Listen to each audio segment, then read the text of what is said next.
வாங்க நம்ம இன்றைக்கி பார்க்க போகிறது ரோப் டு ரோப் ட்ரான்ஸ்ஃபர் பார்க்குறோம். ரோப்பில் ஸ்ட்ரைட்டாக இருக்கும்போது 2 பாயிண்ட் போதும். இன்னொரு ரோப்பில் வந்து இன்னொரு ரோப் ட்ரான்ஸ்ஃபர் ஆகும்போது அதில் 2 பாயிண்ட் போடணும். ஸோ ட்ரான்ஸ்ஃபர் ஆகிற ரோப்பில் பேக்கப் மாட்டுறோம். பேக்கப் மாட்டிட்டு அதுலேயும் 2 பாயிண்ட் கனெக்ட் பண்ணணும். கிராலை மாட்டுறோம். ஜஸ்ட் மாட்டிட்டோம். அடுத்தது ஹேண்ட்ஜாமா புட் லூப் அதை மாட்டிட்டு கிராலில் இருந்து அதில் ஹேண்ட்ஜாமா புட் லூப் இருக்கணும். ஸோ 4 பாயிண்ட் ஆச்சு. சைடில் இருக்கிற ரோப்பை எடுத்து விட்டுட்டு ஒரு கிளியராக ட்விஸ்ட் இல்லாமல் ஸோ டைட் பண்ணணும். கிரால் சைடு டைட் பண்ணுறோம்.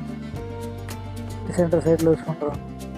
டைட் லூஸ் இப்படியே 4 பாயிண்ட் கான்டாக்டில் ஸ்ட்ரைட்டாக போய் ஸ்ட்ரைட் ஆனவுடனே ஆன்சரான ரோப்பை கழட்டி விட்டுடலாம்.